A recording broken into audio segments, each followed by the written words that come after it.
Hello, everyone, and welcome to this spooky edition of the VR Download, a weekly show recorded live in the Upload virtual studios where we bring you the latest news, reviews, comments, and interviews from the VR industry. My name is Bond, Kyle Bond, International Man of Mystery and Operations Manager at Upload. Let's meet the rest of today's panel. Starting over here, My name is David Jagno, aka the main guy here at Upload, but today I'm a mummy. I'm Tatiana. I'm the digital marketing manager, and I'm gonna suck your soul out of your body or something. Not really much of a vampire person, but hey, you know. And I'm Rick Loco, animation director at Polyarc. And thanks for having me here, guys. absolutely. Thanks for being here. So let's get into today's news stories. We're going to start off with Tilt 5, a tabletop consumer AR system, successfully finished their Kickstarter campaign, fully funded, far exceeding the 450,000 US dollars for their initial goal.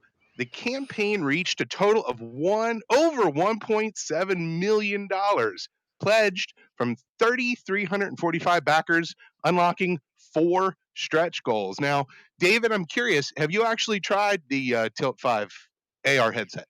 I haven't tried Tilt 5 and I never tried Cast AR. So I'm not too familiar with the way this technology works. I know the premise. I know it's tabletop AR, right? So you have the glasses and you have the thing and the hand remote, and you can do like tabletop games like D&D and stuff like that. So I love the idea. One of my first ever VR experiences personally was playing D&D in Altspace. That was like one of the first things I did back in I think 2014, I want to say, or 2014. It was around that time, and it was amazing. I love doing that, and so being able to do that in AR would be so cool because I know for me, I don't have a whole lot of minis. I don't have really cool props. I do play D&D, but I just roll out a mat and draw a grid, and I have a couple minis, and it's very bare bones, very basic. A lot of theater of the Nerd. mind, as they say. Hey, we work at a VR website, okay? Everyone's a nerd here.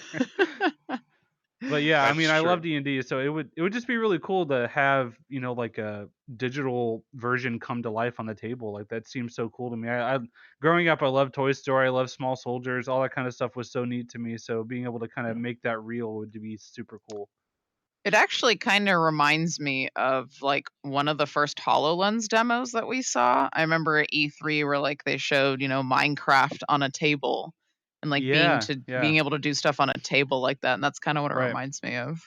Yeah, Any sure. thoughts? Yeah, I'm just excited to see some characters come to life on an AR device like that. It looked really interesting to me, like being able to like reach in and grab and move your characters around and see what their opinions would be about what you're doing. And I'm really looking forward to it. Yeah, so I did have a chance to actually try Tilt 5. I was a backer of the original Cast AR Kickstarter, and so I got a chance to try the Tilt 5 headset at uh, PAX West, I guess it was, just recently, and just exactly what I wanted it to be. They've got this nice big block of retro reflective material, and everything goes inside of it. So it's like you're looking into a window inside with all sorts of stuff. So as long as everything is kind of at the right angle, it looks really interesting to be able to do tabletop gaming and things like that. Mm. A lot more dynamic than just your standard D&D setup.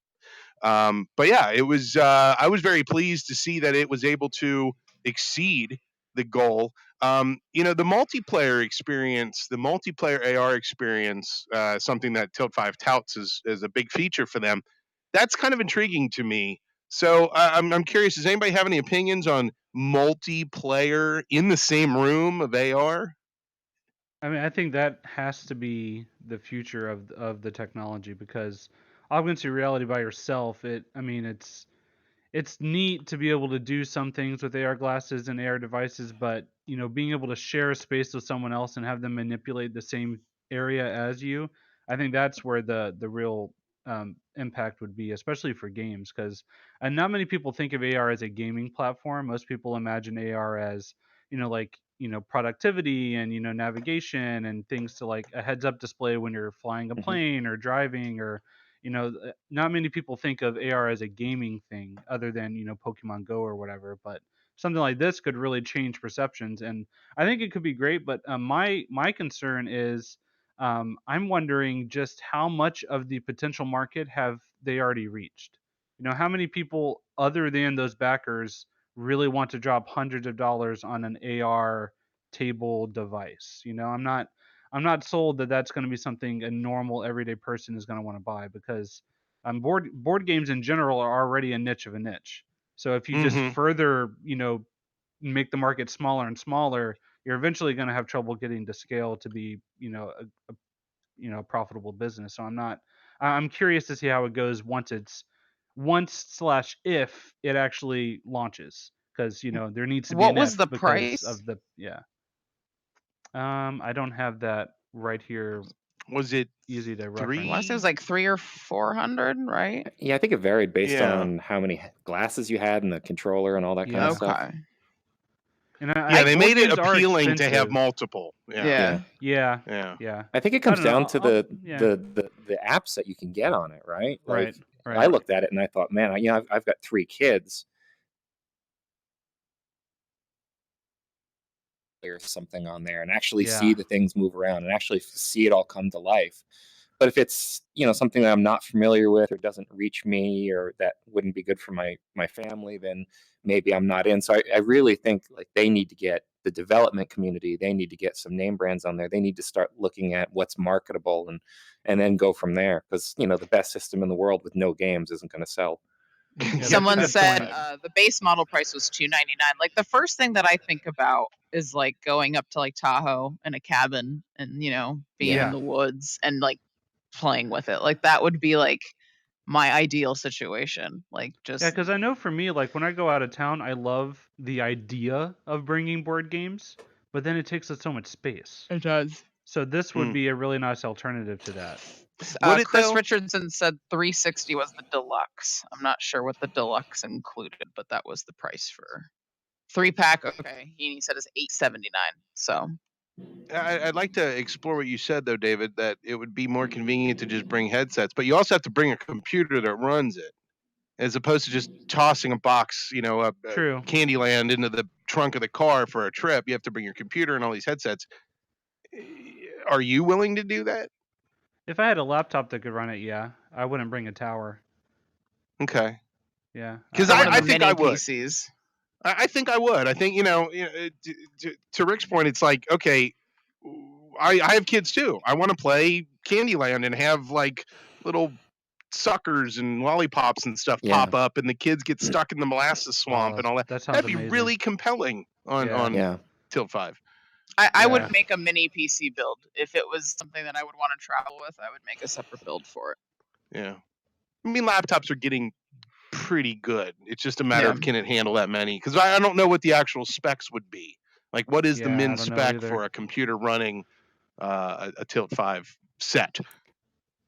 I Yeah. don't know. Curious. Okay. I don't know. All right. Let's move on to our next Interesting. piece of news. Oculus Studios executive producer on Asgard's Wrath, Mike Doran, announced that Sanzaru Games are working on adding subtitles to their VR RPG action adventure game Asgard's Wrath after hearing community feedback. He says it's many weeks worth of work in QA to verify text across the entire game. Accessibility in VR games is what we're talking about here. It's an interesting topic. Vacation Simulator actually just recently added that update. I think it was back in like June or July, something like that. No, it was yesterday. Well, they just added it yesterday. Yeah. Oh, okay. They must have announced it, but it just Yeah, came out I think yesterday. they did. Yeah. Okay. Hmm. So who wants to start here? Accessibility, subtitles. Yeah, You can look at we the went through depth. it on. We went through it on Moss. Like, it was important for us to have a worldwide audience because it expands the amount of people that can possibly buy your game and all that. But it's also great to be able to support people that speak different languages or have different problems with accessing games or whatnot. So we support 9 languages, and 6 of them are actually through audio, so you can hear the narrator in Chinese, 2 different versions of Chinese or French or German or or English, or and then obviously we've got subtitles in Spanish and even Korean. Um, so it's that was an important market to tap into for us, and I can see a lot of developers seeing the possibilities with something like that. But it's also just being a responsible developer too, like being able to make sure you're making an inclusive environment where people feel comfortable and everyone can access your game. And it's even one of the reasons why we decided to add sign language to Moss, was even though we don't use a lot of it and we didn't want to alienate people who don't speak sign language like myself, we wanted people who spoke sign language to feel comfortable in the game and have a way to interact in a meaningful way to them. So I think a lot of developers are seeing this, and they're jumping on board, and it's great that Asgard's Wrath is joining in. Mm-hmm. Mm-hmm. David, any thoughts? Yeah, no, I fully agree. It's accessibility is something that is a big topic in gaming, not just VR, but the overall gaming industry as well. And there's a lot of games that do it well that offer colorblind options and Yep. different the ability to change like in traditional games with gamepads, a big thing right now to the dislike of many people is quick time events and having to mash buttons quickly and do stuff like that Mhm. that some people may not physically be able to do. So being able to turn those things off in settings. For a game like Asgard's Wrath, though, a game that is so large, that has so much content, so much spoken content, especially. I can see why it wasn't feasible to get that in at launch. It would have been great, but the fact that they're going back and re-adding it is a good sign. And that's hours and hours and hours of dialogue and so much that needs to be subtitled and so I mean that's great that they're willing to do that because the game's out already, so that's a free update that really does take a toll on development time for something like that. That's 30-40 hours of content. So I Mm-hmm. think it's a really cool sign to see. And a vacation simulator, I mean, the way they did it is fantastic because it's not just words that appear down here in your field of view. It's like the robots have subtitle boxes that pop up and follow where you look around, and you can change and customize them and interact with them. And it's a very Alchemy Labs-esque way of doing subtitles, which Mm-hmm. is what I would expect. So Yeah, it's a it's cool to struggle. see. It's a struggle with subtitles in a VR game because it is 3D. So you're not just Yeah. overlaying something on a 2D screen. Those letters have to have some context to them. Either a Hmm. speech bubble or a placard of some sort. But just having letters willy nilly floating around in front of you, it's very off putting. It reminds you that you're in VR. Yep. When it's not done correctly. So I Sure, have a lot of sure. respect though for developers who want to provide that for their their customers, their people. I mean, And it's Tatiana, do you hard. have any? Oh, go ahead. Yeah, go ahead. It's actually hard sometimes with that topic because some of the earlier VR headsets have lower res, Yeah. screens in them. So like, how big do you make the text, and do you worry about where somebody's looking? Is the resolution going to hold up? Are we holding it on Yeah. screen long enough for people who are doing this a lot? And like, how do you do these things? So it's more than just actually adding the text. It's making sure it's usable and clear. Yeah. Tatiana, are there any comments or do you have anything? No, I was gonna say, like with languages, I think being close to like some AAA studios and like watching how they handle like multiple languages, I think developers have to start thinking about it in their initial process because like what you have to do with like a big AAA studio, for example, they have to work with their international departments and get the international voiceover. That all has to get approved through like the different languages. Make sure the translations are done correctly, and then make sure the Hmm. audio quality is good. And I've seen it happen last minute, and that's when it causes problems. And I think that if developers actually start thinking about this, um, you know, as a part of the actual development process, we'll see a lot more games actually release with more languages in the beginning, which will, I think, help in the long run. Yeah. That brings up a good point, Tatiana. I want your opinion on this. Would you rather a company not do it at all or do it poorly and then go back later and fix it? I would absolutely want them to not do it at all if they're gonna, you know, do it Shoehorn it badly. in. Yeah. Yeah. I Yeah, think I it's, agree. one of those things you have to like do correctly 100% Mm-hmm. because think about let's just say you're in France and you're a French speaking person and you're playing this game that you've been waiting forever for, and the audio's bad or the subtitles aren't translating correctly, like how you would feel neglected. You would feel like, oh, because I'm not an English speaking person, or whatever the native language of the game is, like they don't care about me. And then after, people would obviously complain, and then if they fix it after that, then they would see it as, oh, we had to complain to get this. So for me, I think it's important for devs to, do it right the first time. Take the extra time. I would rather wait for like a couple extra months for a game if it's going to help everyone enjoy it versus rushing it to, meet some specific date. Mm-hmm. Yeah, agreed. Yeah. So as a developer, do you have features that, I mean, obviously every developer has features they wish that they could jam in real quick, but did you have features that were requested of you and you're like, oh, we were going to put that in, but we ran out of time? Yeah, there were a few things. The bond with Quill was one of the themes, right? So we wanted to actually have it so she can hear you. So that was something we Ooh. prototyped. We even got it up and running where her ears would swivel to look at you when she heard something or something in the environment, and it would try and build on that. But the complexity of making that work, like making the vocal recognition work, making the ears even point in the right direction Yeah. and look good doing it, and on top of everything else she does, it was too complex in such a short time frame with such a small team.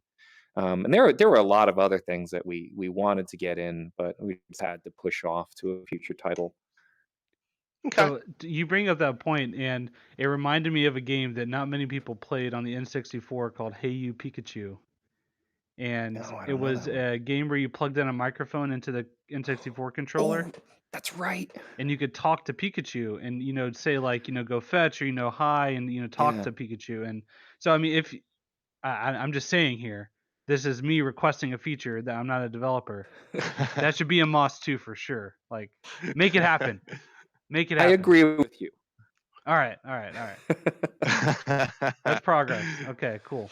I just want to clarify. Someone had a comment. Like, I'm saying, like, all games should have multiple languages, but it shouldn't be an afterthought. To respond to Steve's comment, like, you should be covering, at least 3, 4, 5 languages, but it should never be an afterthought.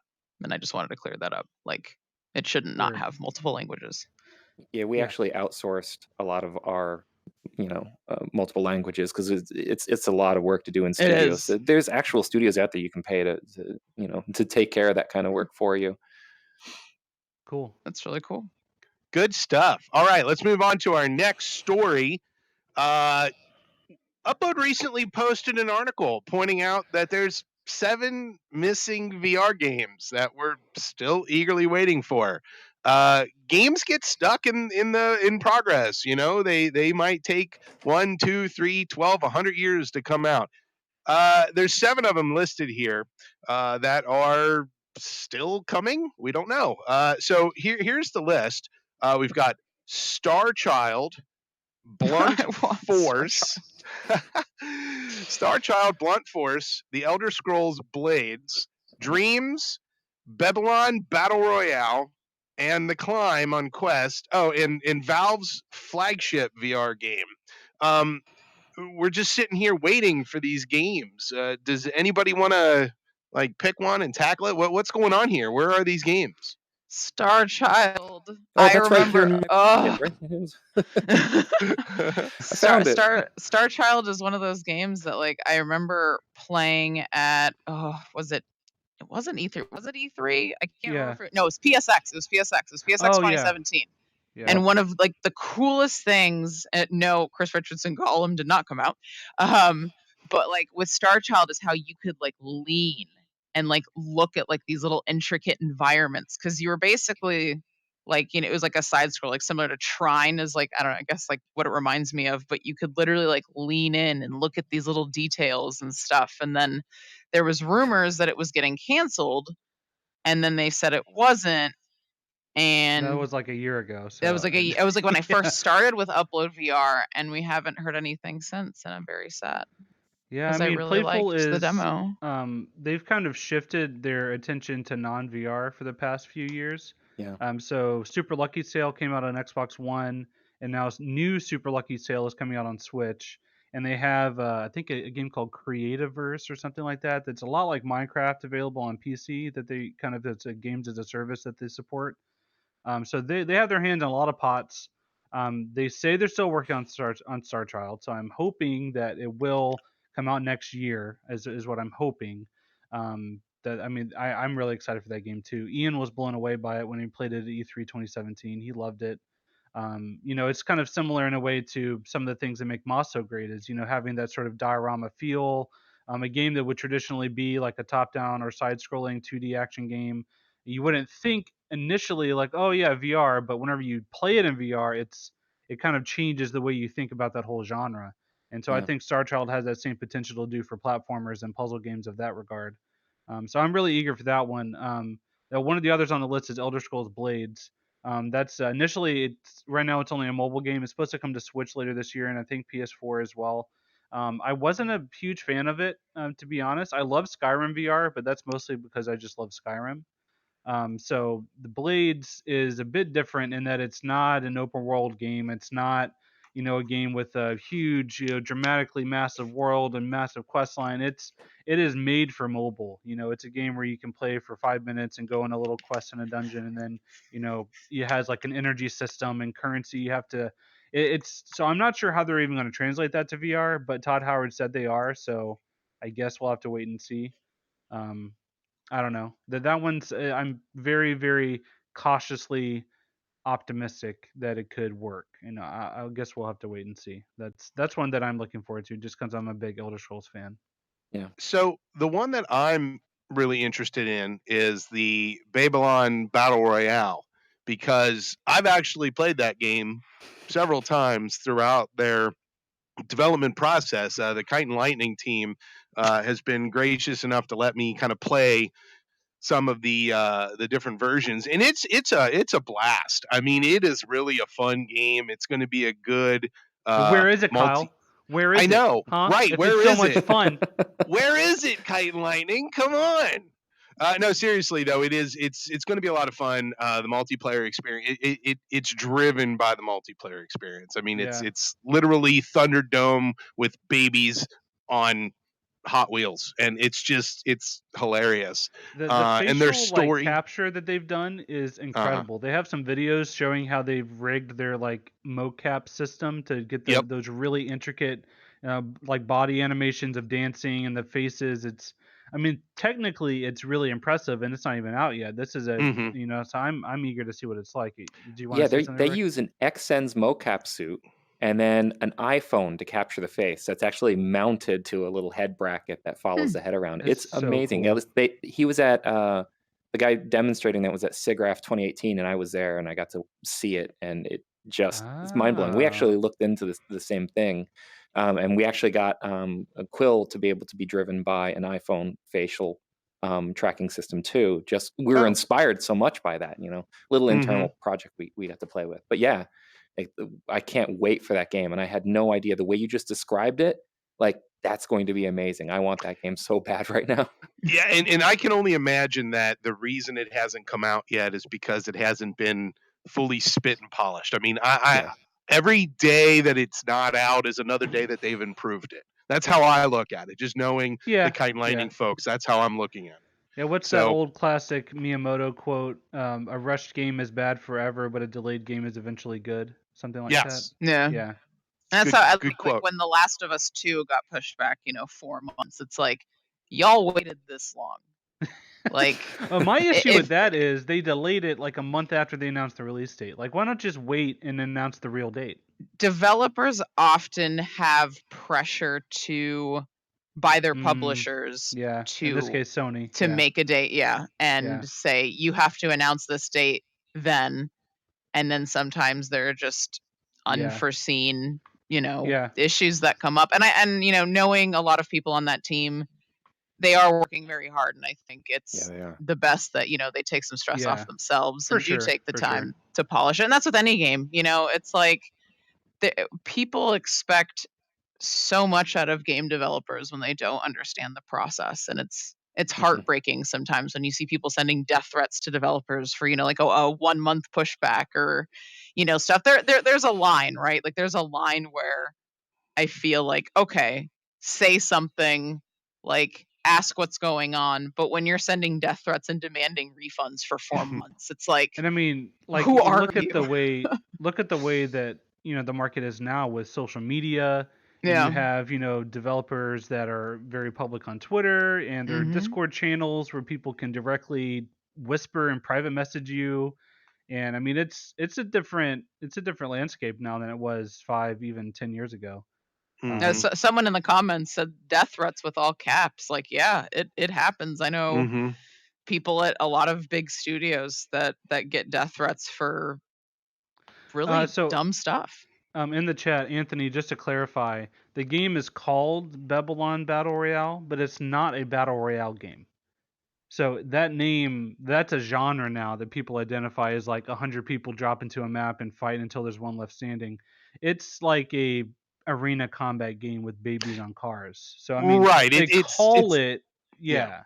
yeah. So it's It's not not like exactly the same. right. You can It's get 2 or 3 or 4 people in all at one time, but it's not 100 people. No, it's more, yeah. picture a stadium, and inside the stadium there's 4 babies trying to kill each other on cars.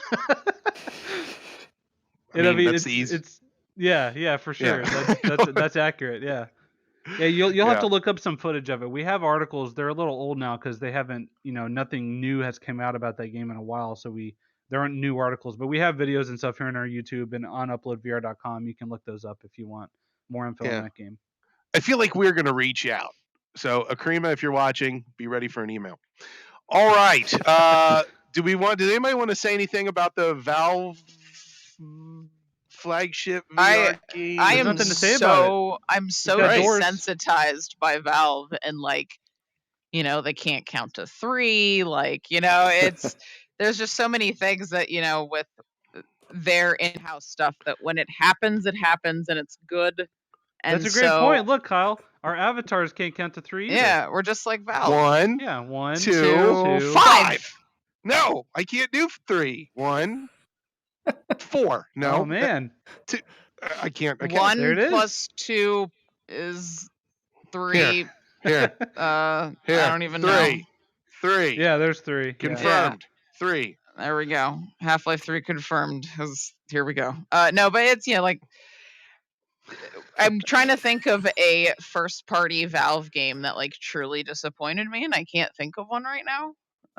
Everything that I've played, I've always thoroughly enjoyed. It's just, I guess good things come to those who wait. So I mean, they've kind of put themselves into a corner here though, because they've waited so long that yeah, I mean, it's just the expectations are beyond anything that's ever existed. it's also communication, right? Like you're talking about social media, like yeah. They're like Naughty Dog. Let's go back to The Last of Us 2 delay, right? Neil Druckmann came out. He had his whole statement, talked about what was going on, was like, look, this, we didn't want this to happen, but this is the right thing.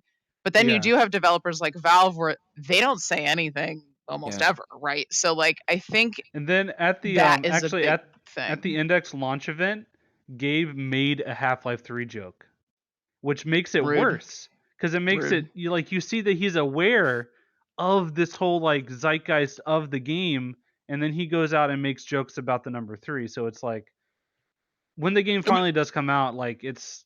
Well, if you were Gabe Newell, wouldn't you be doing the same thing? No, I mean, it's so. I would, yeah. I would. That's true. I mean, I would be. I would make every joke possible. I would have the number 3 tattooed on my forehead, and then right underneath it, "You mad, bro?" Just. I would if I had like security personnel 24/7. Like Half-Life stands are serious people. They're mad. They want it. I mean, I've been waiting for it since I was 16, because I think I was 14 and a half when Half-Life 2 came out, because I got it for my 15th birthday from my friend John. So essentially for 15 years I've been So your expectations are pretty high at this point, right? So It's imagine. so as a It's Valve mixed. employee. It's mixed. Like so I have the high expectations. I'm like, if and when it does finally happen, it'll be great. But I also have the Duke Nukem Forever kind of like fear. Because how many development cycles have we gone through? And has it been restarted every time if it's in development? And if so, are they using a new source code? Are they updating the engine? And if they're not, like, I don't want Duke Nukem Forever 2. I don't want that. You'll There you go. forget a Actually, delayed I would game. play that, but just to be honest. I would play that. You but wouldn't. yeah. You won't forget a bad game, but you'll forget a delayed game, and Yeah. that's probably what they're just counting on. Like, if the game's eventually good when it comes out, then great. It doesn't matter, Yeah. right? They win. Yeah. But like the expectations are so high right now. How do you make a decision? Like when you're, designing feature A and you're like, is this good enough? Oh God, the players are gonna say this about this, and here's this flaw to it. And it's paralysis by expectation at that point. And I could only imagine how hard it must be to all agree on Yeah. features and all agree on what to do with the product or what the story is going to be or anything like that. Because it's I feel like Yeah. if anyone out there knows about that and like what that's like, it's any developer at Square Enix, right? Yeah. Like I feel like we should have them on the show to be like, so what's it like? Yeah, because wasn't 15 announced as Versus 13 like I don't back want to before talk the about it, but back yes, before but the PS4 was even a thing? It was like, well, Kingdom Hearts 3 was supposed to be a PS3 launch title, right? And like oh so, wow, and Oof, that's Kingdom Hearts crazy. 3, I eventually learned that was the same team that was working on 15. So that's why Kingdom Hearts 3 took forever, because they wanted it to be the same team and have the same feel and all this stuff. I just knocked off my water bottle in VR. But yeah, like, so it's, how do you handle that kind of stuff? And I actually haven't played Kingdom Hearts 3 yet, despite waiting for it for a very long time. I think I was in the 9th grade when I beat Kingdom Hearts 2, maybe the 8th grade. Because it's something I want to actually just sit down and do all at once. But Well, thanks. I feel really old right now. Thank you. Let's move on to the next the next news piece. Late last week, Facebook Spaces officially shut down ahead of the launch of Facebook's new social experience, Facebook Horizon, which will go live sometime in 2020. So, rip Facebook Spaces. I mean, what? David, did you use Facebook Spaces a lot? I'll be right back. We broke Okay. David. Oh, we broke. Uh-oh. Oh no. Oh, I'm over here. I'm David Hey, now. you're over here now. Nice so to new meet you. David. Yeah, Rick. Did you use Facebook Spaces a lot? No, I actually never used it at all. And maybe that's why they're shutting it down, right? Like I don't know many people who have. And it's interesting to know what they're going to do next, because chances are they're just rolling that team over, right? I mean, I assume so. guess. I don't know. Did you use it a lot, Tatiana? I've never No? used it.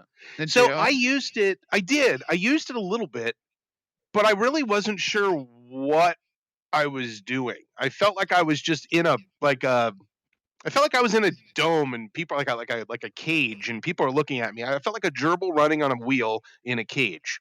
It didn't feel like I was doing a whole lot of stuff.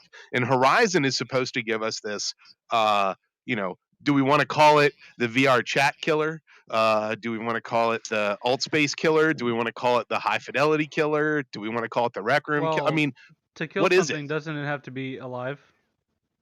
Oh, No. Mic So drop, what's your hot take on this, David? I mean, what? There were some cool things that I liked about Spaces. Well, one of the things that I really liked was you could call people from inside VR and have the messenger video chat, have them they see you in VR and you see them in real life. I loved that feature. I hope something like that gets carried through into just maybe the Oculus system itself, or maybe Horizon will have something like that. Like, I loved that feature, and I loved being able to share like 360 videos and have it surround you and you can be inside of it. And there were so many cool things. So, I mean, I hope not all of it's dead, but on the Horizon front, I don't think it's going to kill VR chat specifically, because No. I mean, Facebook is going to be so strictly, like, this is your real name, this is your real identity, you have to be your true self, and we're going to police you. And then VR chat's the exact opposite. So I think Right. VR chat, based on that alone, will continue to flourish. I can't think of VR chat without thinking about the Russian Kermit. Yeah. It's scarred me Russian forever. Uganda Knuckles. I mean, Anime No, I mean Girls like dancing. Russian Kermit actually like happened to me. Like I went into Oh, like a place where I was like, okay, this seems like a chill like VR chat room. I'm gonna go in. I'm gonna like mess with my settings and figure out, because it was the first time I played VR chat, and this Russian guy who was Kermit stood on this platform and was like looking down at me, like screaming at me in Russian, and I couldn't, like, speaking Serbian, I could pick up like a couple things, but none of it made any sense. And then he would like go around and like chase people in the room, and then like I was like that's trying to VR like get chat. away There you from go. him, like messing with my menu, and then he would just like get in my face. I was like, I don't know what's happening. That's VR And, chat. There it is. and Yeah. yeah. Well, I mean, you would I think. never. Yeah. Oh, go ahead. No, I was just going to say that. Yeah, VR chat is like the Reddit of VR social. Yes. And, Yes. and that's the key, because you can be banned and then just turn around and come back and do another account, and show up as, Ugandan Knuckles or something like that, and follow people around and do you know the way, that kind of stuff. I mean, But to be fair, like I will say though, they have done a lot of progress in the past year or so of making it a better experience for people. yes. There are a lot of, safety things you can do now. You have like a privacy bubble that you can turn on and off for whether someone's your friend or not. You have to have logged like a certain number of hours before you can even upload a custom avatar. So that's like a good feature because it prevents trolls just from jumping in and creating, terrible stuff. I mean, there's like a friends list of different tiers of users based on how involved in the community they are. And there's some amazing worlds too. Like, and the community that is like actually good is actually very, very good. And I've seen a lot of really, wholesome, heartwarming stuff happen in VR chat that probably won't happen in Horizon just because, I mean, like you said, it's going to be like the Facebook of VR, whereas VR chat's the Reddit of VR, where in Horizon you're going to hang out with people you already know. I doubt you're going to really meet a whole lot of new people that are going to be as open to talking about things as they are in VR chat. Yeah, I Facebook honestly, Horizon. Go ahead. I was gonna say, I honestly don't know if like Horizons appeals to me at all. Oh, it appeals to me the same way I use Facebook to talk to, Aunt Gertrude or Uncle, Tim Sure. down. Facebook Horizon will be the Facebook of, like David said. I mean, it's profound, but it's true. It's going to be that you're going to go in and interact. And I had somebody at Connect this year say that, when they saw Horizon, I said, "What do you think? Did they get it right?" And that person said, "Well, they got it half right, meaning from the waist up. The avatars in Sure. Facebook There's Horizon no don't legs. have any legs or feet or anything." It's You know, almost I like mean- we're using a Facebook product right now to show our hands. Where are my feet? Where are my feet? I have no feet. Okay. Right. So, that's now it looks like if you go to the Facebook Spaces site right now, there is a statement on that site that just informs users that the app is no longer available as of October 25th, 2019. So it's just poof, gone. That's so Horizon will be crazy. coming out soonish, but we don't know exactly when. So we'll have to wait and see. And who knows? We might get all sorts of fun new things to experiment with when Horizon comes out. Well, I guess we'll have to wait and see. Or it could just be Spaces again. Never know. All right, time to move on to release of the week, but we've got a couple things going on, and Ian is not here, so I will just do this for him. Pistol whip, pistol whip, pistol whip, pistol whip, pistol whip. Did I do it correctly? Did I get enough in there? You have to look in the camera. Oh, okay. Pistol whip, pistol whip, pistol whip, pistol whip, pistol whip, pistol whip, pistol whip, pistol whip. There you Did go. I say it There you go. enough? Yeah. Okay. Pistol. You're welcome, Ian. Whip. Yeah, Ian's So- a big fan of Pistol Whip. Yeah. Have you played it, Kyle? Have you played it, Rick? I still Not yet, haven't. not yet. No. So I'm the only one that's played it here. I am the voice. I am the authority on Pistol Whip. And I Ian's can not hear here to stop Ian me. screaming all the way. Ian's from not here to Tehachapi. stop me. Pistol Whip. I don't know. No, That's it? it's good. It's good. It's very good. Read Ian's hands on. It's live on the site. He's played something like 40 hours of that game over the past few months. He is obsessed. And almost Yeah. all those hours have been in the same like 2 songs. He is so addicted to that high score leaderboard. I think he was number 2 behind like one of the devs at one point. Jesus. I mean, he is super into Pistol Whip, and I like it too. It's, if you're unfamiliar, it's basically like if you were to take sort of like Beat Saber, where you're constantly moving along a track, and then enemies are coming in like Super Hot style from the side, shooting at you, where you have to dodge bullets and shoot them. But then if you shoot them to the beat of the music, you get more points. So it's So the Beat music Hot as it Super Saver. yes, Okay. yes. And Pistol so Pistol Revolution. as the music like pulses, the whole world around you will pulse with the colors, so you can kind of get into the rhythm of the beat while you're shooting. And it has a cool like John Wick style to it, where you're dodging bullets and shooting here and shooting there. And then I mean, they get the name because if you pistol whip an enemy, as you hit them, then you get like more bonus points too, which is hard to do because some enemies are shooting at you while you're going towards them, so you have to like actually like dodge bullets and then like swipe and hit them. So it's a good workout. It's fun. I think it's going to be pretty popular. I don't think it's going to light the world on fire as much as Beat Saber did, because it feels like it's a little bit too similar to, it's not anything new enough to me. Maybe I'm wrong, but I don't think it's going to quite hit that level. But I do think it'll be popular. I enjoy what I played of it. Yeah, it sounds good to Any me. thoughts? Yeah. I'm sold. I kind of want to play it this afternoon now, knowing what you just described it as. Do they have like a time trial mode where it saves your playthrough and then you get to actually compete against your friends? I don't know about that. I know that has like leaderboards. Okay. Yeah. So what day does it come out? November 5th? Is that when it comes out? November 5th? Is it 5th or 8th or something? Yeah, it's close. Somewhere It's in there. I early think November. Yeah. November 7th. 7th. It's the 7th. Yes. Very good. So I want to ask you, Rick, do you play a lot of Beat Saber? Oh yes. Oh, very much so. My son and I love playing that together all the time, and we tried experimenting with some of the custom songs too, and that's just endlessly entertaining. Okay. Did you Mm. ever play Audio Shield? No, never played that one. Okay. How That about was the you, David? OG. Did you play Audio Shield? Yeah, that came out whenever the Live launched. It launched with Audio Shield. That was kind of the Yeah. original VR rhythm game. I'm just curious, why did Beat Saber take off and Audio Shield kind of took a back seat? I think it's a mixture of things. I think mixed reality footage came around the same time Beat Saber did.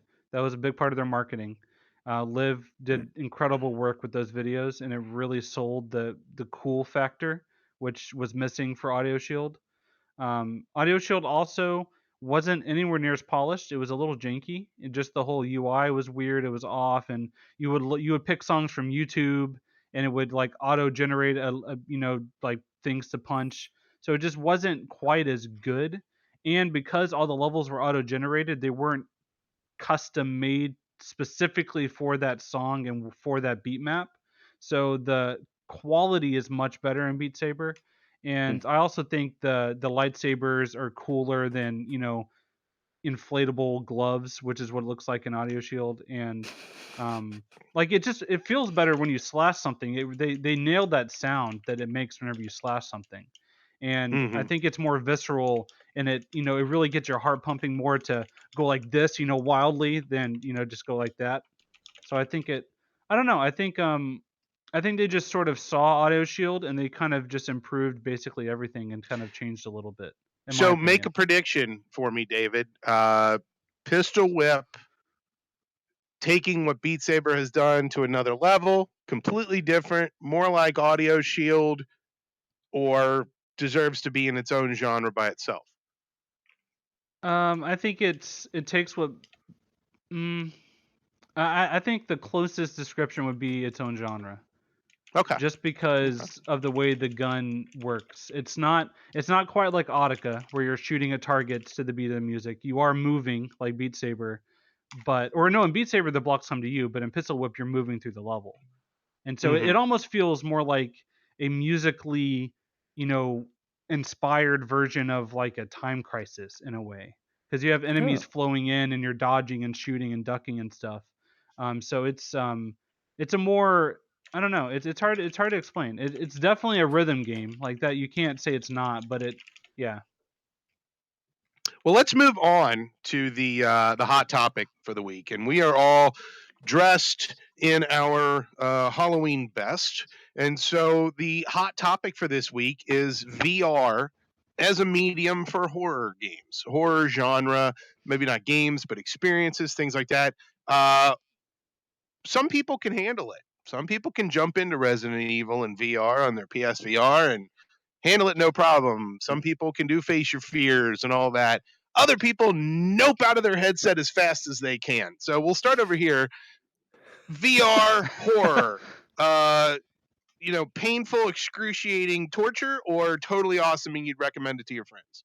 It depends on the friend, really. It's, it's like how serious do you take? Like, how immersed are you in VR, and what is, like you were saying, what is your tolerance level for something like that? I know for me, I don't have the tolerance level for something like that. VR feels a little too real, and to have something jump at me like that is just not my cup of tea. But I think that it's because it's so immersive, and because you've got this environment that you really feel like you're in. It just amplifies all the things that you've seen in horror movies or Resident Evil on a flat screen TV or whatnot. So if you can't handle the 2D version, don't try the VR version. Oh, I want to know your opinion, Tatiana. I Horror, I good or have bad? I have so many opinions. So my first experience with VR horror was actually at CES this year. It was also the first time that I tried a Quest with the Face Your Fears 2 demo, and Hmm. we posted a clip on Twitter. I know there's the full video somewhere, but like I hate spiders. Like I will Right there with you. cry. I will. No, my God, no! I will Was it Richie's cry. plank with the pumpkin at the end with the spiders that come down? I actually, Nope, speaking take of that one Richie's off. plank, I actually looked and then I walked back in the elevator and was like, no, thank you. But yeah, like my hands were sweaty, like I was sweaty, I was shaking, like my pulse was through the roof. And I am so sorry. I think her name was Adele. I'm so sorry. The girl at Sandbox VR yesterday, I punched her and I felt really bad because I thought I was punching Ian because you're doing like a PvP thing and you have this like it doesn't hurt because you have this giant like soft thing, but like she was fixing something on Ian and I just went for it and I was like, what is this? And she didn't say anything and I kept punching. But at CES 2017, I was playing Farpoint VR. And one of my friends who's a rep for PlayStation took his CES badge with the ribbons and like put it on my ear. And when the spiders were on the screen, so I almost hit like his colleague in the face. But something like with VR horror, I could talk about VR horror all day. Like I find it really hard to close my eyes when I get scared in VR. And it's called Nicodemus, right? Yeah. Okay. Mhm. I did Nicodemus earlier this year with Chris and his best friend Texas Mike, and like they were God knows where on the other side of the building, like screaming. And I was by myself because it separates two and two, and there was just the three of us. And I remember walking in a hallway and being super scared and having to really tell myself, like, it's VR, but you can close your eyes. And I don't know what it is, but it's really hard for me to close my eyes. I think part of that is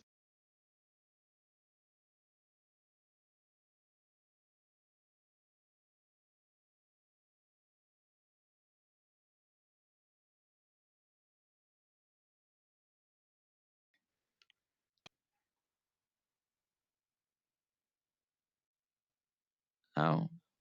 Oh, are we off the air? Okay. Can I get some water? Oh, okay. Oh. You're You're there. there. You technically here. You're virtually Yeah. here. I Yeah. can see you. Yeah. I see you.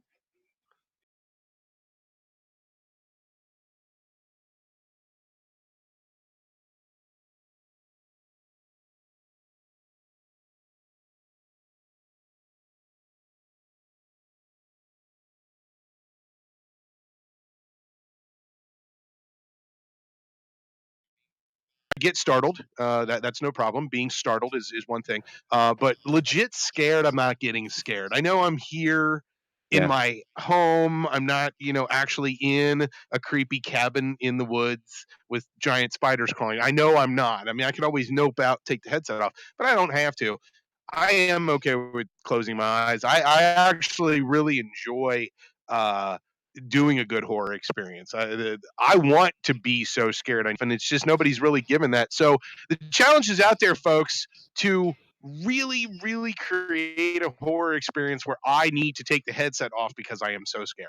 Feel Well, feel to free that to point, add that to to that one of point, your Kyle, games down the hold on road. a second. Yes. Have you played The Exorcist Legion VR? I don't think I have, Well, then so you I should might have play to. that before and reassess your statement Okay, right there. no, absolutely. Or I will do have that. you played Resident Evil 7 VR? Yes, Have you played the whole game? not the whole thing. No. Okay. What's the That scariest? Go ahead. I was going to say that game is the only game to ever give me literal nightmares. Oh, okay, Where cool. as I go to sleep at night, I am remembering the things that happened to me as if they were real. And I Jesus. remembered myself inside the game, getting my hand cut off, getting, like just like it was so intense. I mean, part of it is the fact that I played it right when it came out at launch for review, so I had to cram the whole game into like 3 days, and it was an incredibly harrowing experience. I haven't replayed it since. I think I'm partially traumatized.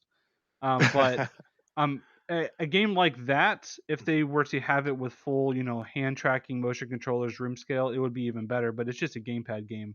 But even still, that game, I would say my top horror games. I'm gonna have a list on the site later today at uploadvr.com. But Resident Evil 7 VR, The Exorcist Legion VR, and then right behind that, I would probably put A Chair in a Room Greenwater.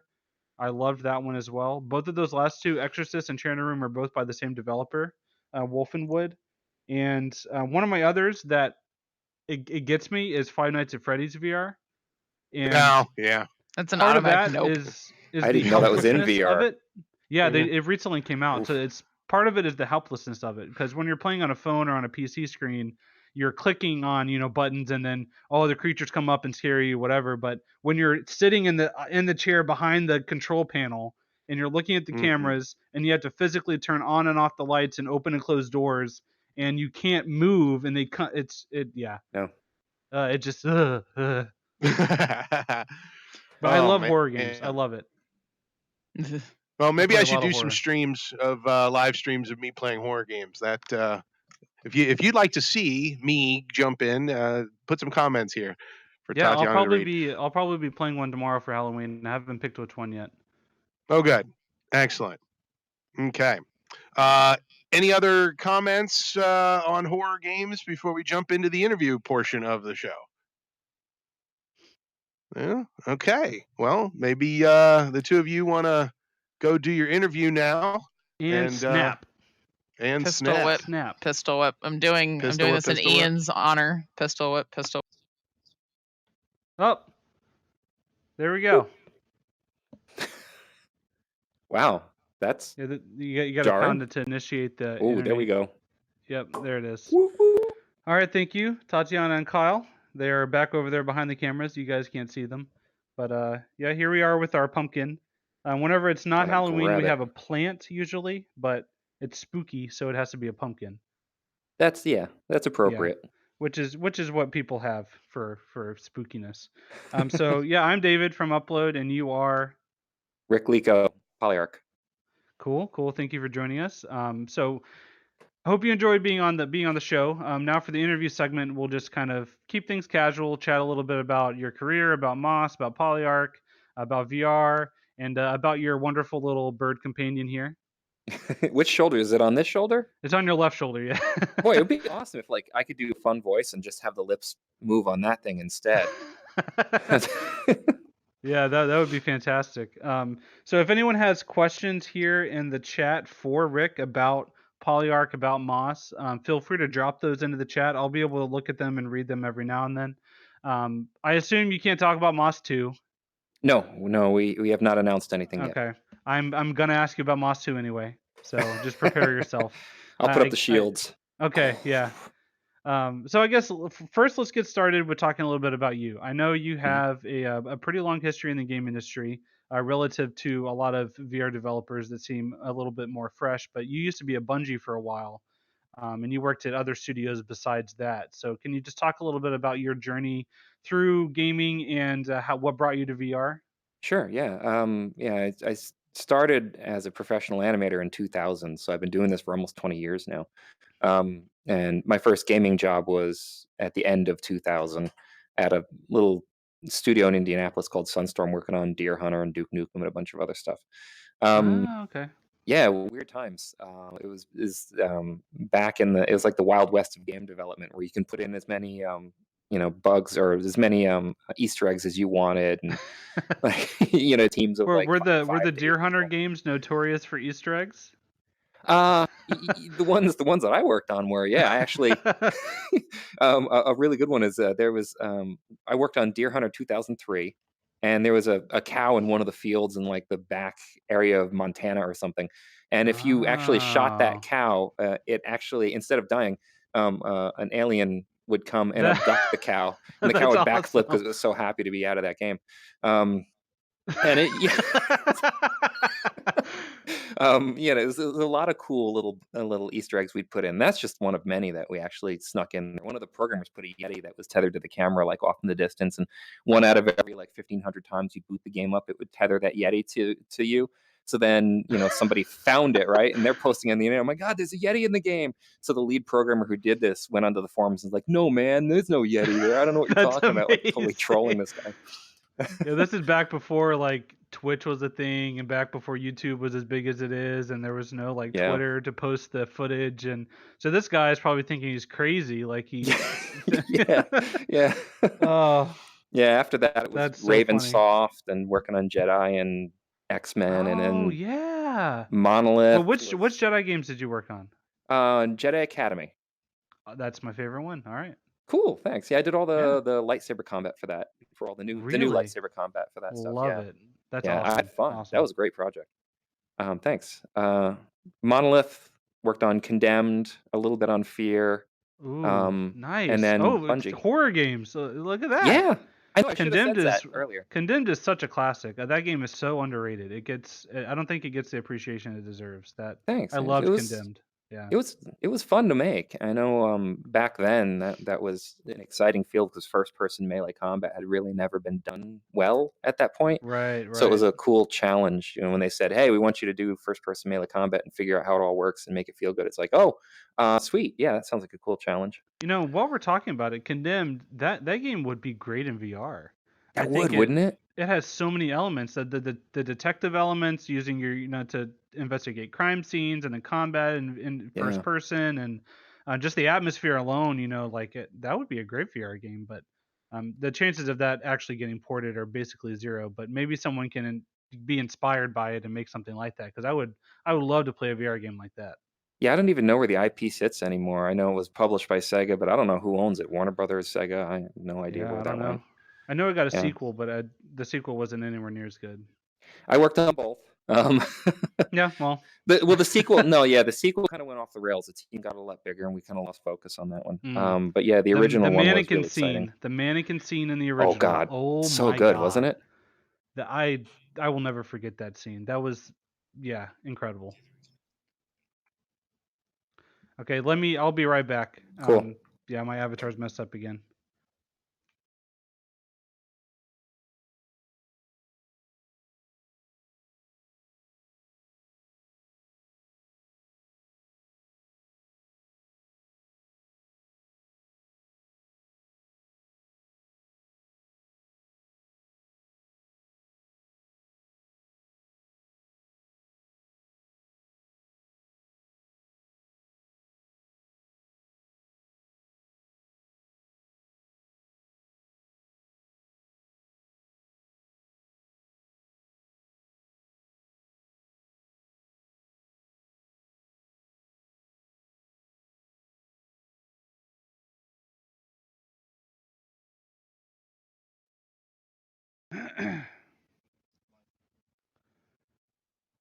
All right, cool. I think we're back, but we still need to be teleported back over to the interview chair. But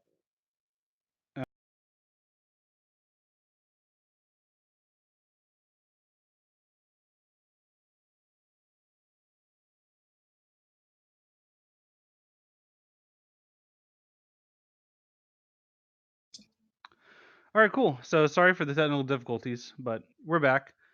So after Ravensoft and then Condemned, what else did you work on? Well, then I went to Bungie. So then it was working Oh, on okay. Halo Reach because they brought me in back when the studio was in a transitionary phase, and we were breaking away from Microsoft at the time, and we were making our Right. last Halo game. So I was brought in to buy a mocap studio and try and make some changes to the animation process there, and then moved on to Destiny. And I was actually the first animator on Destiny, trying to help boot that project up and figure out what that Okay. IP was. It was a lot of fun. And then VR now. So what about VR was attractive to you? Because it's usually there's like a moment of sort of like clarity for a developer where they like feel like, oh, VR could be the next big thing, or was it just what about it brought you to it? I guess let me say. Well, initially it looked just intriguing to me. Like, and I think that's Uh everyone's first impression of VR. It's like, wow, that looks interesting. And then I put on the headset and saw a demo with like a dinosaur walking towards me. Yeah, that's the Crytek demo. Yeah. Yeah, yeah, and I was just amazed like what you can do with a character in VR. Like all of a sudden, I felt like I was actually occupying space with some Hmm. virtual character, and I thought, "Oh, this is amazing for animation." Like there's so much potential here to just really expand on what animation is and how to bring a character to life that, is hard to do because when you're playing games on a TV or even watching a movie on a movie screen, there's this flat panel and then you have a control in your hand or popcorn, depends on the format. And you do these abstract things, and then the character does these things on this screen, and there's this inherent abstractness to the whole interaction that isn't obvious. It's a learned experience. But when you're actually in VR and you see that dinosaur and you reach out and you want to pet it, and you could practically feel the breath when it gets in close to you and looks at Yeah. you, Yeah. like, oh my God, do you know how much animation can affect immersion and what we can do? And at that point, I'm just like, oh yeah, guys, I got to do this with you. I Yeah. joined Polyarc the moment I tried that demo. That's awesome. There's some blinking going on with your avatar at the moment.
All right, what's up, everybody? Sorry for the internet connection issues that Rick is having over at Polyarc. It's for some reason his avatar isn't really working correctly, and his audio isn't working, and it's a lot of desyncing issues, and so he's having trouble getting that sorted. So we're going to go ahead and probably end the episode here. But thank you everyone for tuning in to the stream. I hope you enjoyed watching our chat about VR horror and all the latest news, and my brief interview here with Rick, learning about his background and his journey to VR. And he wasn't able to share any news on Moss 2, unfortunately, but hopefully we get some details on the game soon. We know that they are working on it, obviously, at Polyarc. And so thank you everyone for tuning in. We'll be live next week, going back to Thursday at 10:30 a.m. with another episode of the VR Download.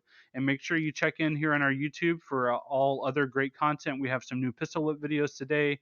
Yesterday we published an interview with Insomniac about Stormland. And every Friday, we have a VR recap that does a giveaway as well as a news roundup. And you can check out all of the latest news, reviews, and other good stuff at uploadvr.com. And if you're not subscribed, make sure you hit that button down below, hit the like button, leave a comment, and you'll get notified when we go live with future episodes and other live streams. Thank you, everyone, for tuning in. Sorry for the technical difficulties. Cut the episode a little short, but we do think we had a good chat and had a great time here while we were live. So thank you again, and see you next time.